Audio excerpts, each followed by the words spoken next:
I think it's fair to say that Bungie and Destiny have had a rough couple of months, and especially a rough couple of weeks. Some of the updates and proposed changes that Bungie has made has been very poorly received within the community, and overall I think community sentiment is at all-time lows, almost just as bad or just as bad as it was back when Curse of Osiris was released. And with all this negative energy in the community, it's really easy to feel super doomer and pessimistic about the future of the game, whether or not Bungie can save it and fix the game for the better. And a lot of people, they think about the tweet that DMG made a couple of weeks ago, where he said right after the Renegades reveal, he replied to Mactix and said, "We need to build momentum and maintain it. Let's effing do this thing." And this tweet has been memed into oblivion by the Destiny community. I've seen a lot of people talk about it, made fun of a lot because it was pretty poorly timed because he made it right after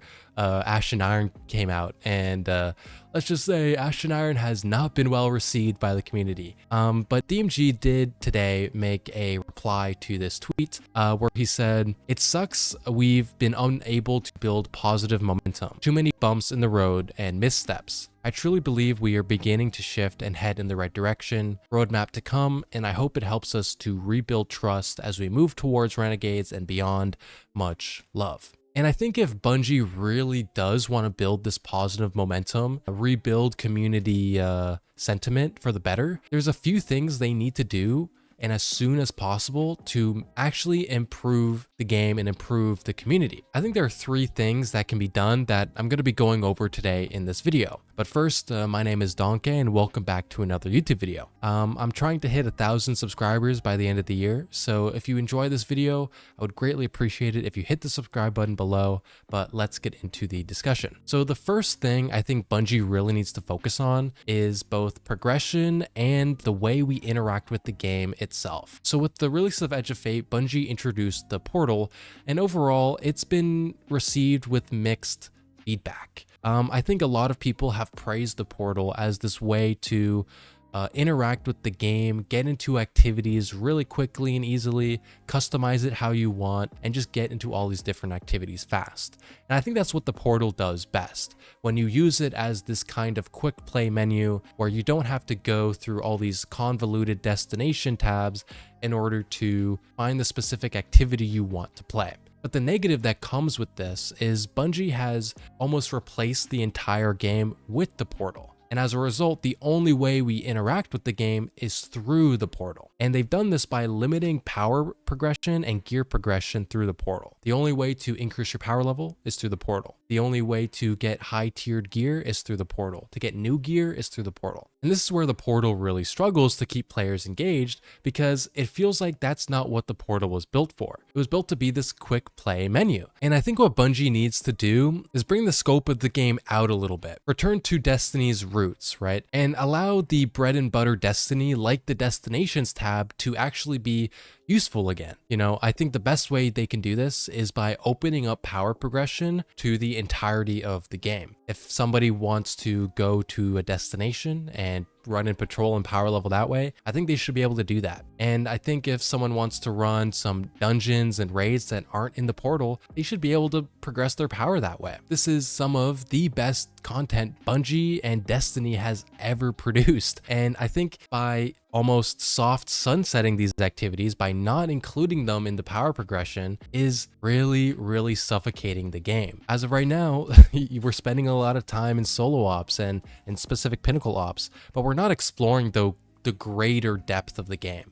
It's difficult to get people to raid nowadays because you can't really progress that way. And so by opening power progression in this way, you alleviate some of the stress that the portal is having and giving the game a bit of a second wind. It sucks to feel like the game is getting smaller when it feels like the game should be getting bigger. And that's, I believe, the first step Bungie needs to do to start this building of positive momentum. And the second thing Bungie needs to do is a bit connected to the first, and that is by introducing more variety in the activities we play. And I think the easiest way and most effective way Bungie can do this is by levying the new events that Bungie has been doing, like the Solstice event, the Call to Arms event, Arms Week and like this week the Iron Banner event. Because as of right now, the way these events have been received is overall kind of negative with the exception of Solstice. And I think Bungie can learn from Solstice in how to make every other event actually feel engaging and important to interact with. So looking at what Solstice did is it focused on specific activities and would give higher tiered gear and more loot in general, almost like a lootapalooza for running these featured activities, these Solstice featured activities. And as a result, a lot of people were really engaged with the game at the time. It felt like almost like a revival because a lot of people were doom and gloom about the grind. They didn't like interacting with the portal, but the Solstice event, showering everybody with high tiered gear, got everybody running into the game to play these activities.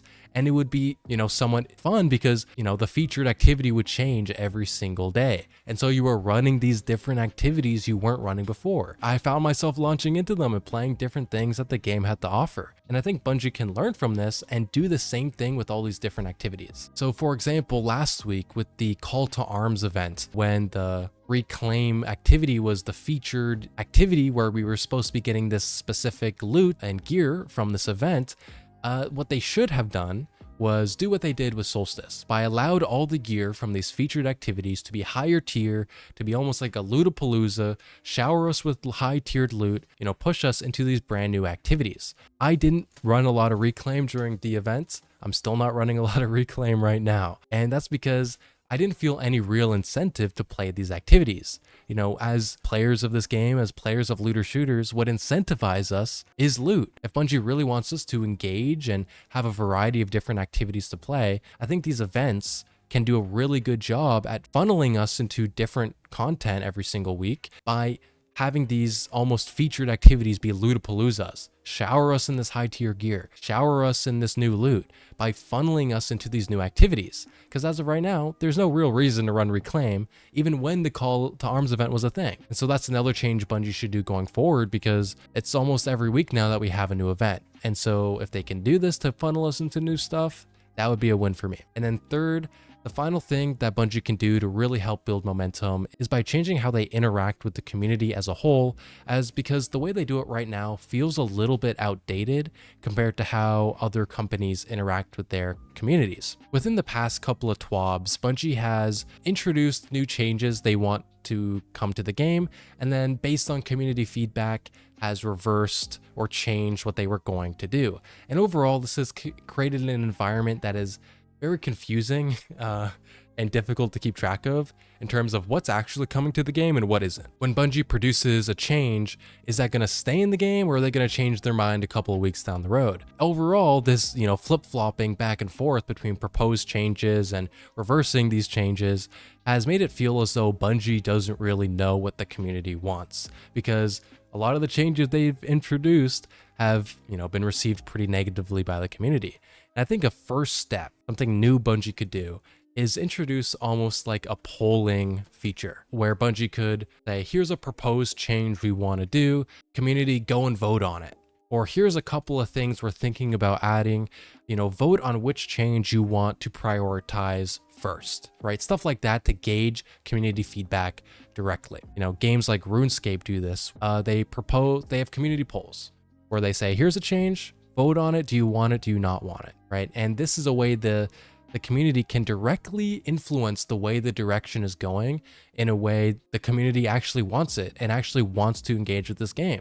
Like if Bungie introduced an update saying, all of your loot is being cut in half, and we had no say in it, yeah, I think the community wouldn't like that very much. But obviously, if we had a polling system where Bungie said, we're thinking of this change where your loot will be cut in half, you guys like this or not, obviously everybody can vote no and prevent this type of change from coming to the game. And this way, we're almost working hand in hand with the developers and with the community so that everyone kind of gets a game everyone likes playing. And this isn't something Bungie doesn't already do. Every year, Bungie does a poll to see which Festival of the Lost armor set they want to introduce to the game. They can poll us based on what, cosmetics we would like, but they don't poll us on what changes we would like to see to the game. It doesn't have to start off big. It doesn't have to start with crazy systematic changes. It can start with small things, maybe minor sandbox updates, that are coming to the game, and let it gauge our feedback that way, judge directly how the community is feeling, and that way Bungie can have a much more direct understanding of how we feel. Because sometimes it feels like Bungie doesn't know what we want and is directly out of touch with our community. And so if we have this direct means of communication with Bungie, then I think overall everyone would be a lot happier with the game. Overall, I think that's it for me, guys. Those are my 3 changes I think would be important for Bungie to make so that we can build positive momentum going into the future, because I think overall everybody wants the game to be better. No one wants to be living in this doomer time of Destiny. We all want to play a fun game that we all enjoy and feels fulfilling and feels like we're part of a community. And so I hope Bungie can take this feedback, can implement it, and actually build positive momentum going into the future. But yeah, if you enjoyed this video, please leave a like and subscribe. It means a lot to me. And leave a comment below on what you think would be a good change Bungie can make to build some positive momentum. But that's all for me, guys. And I hope you guys have a good rest of your week. Peace out.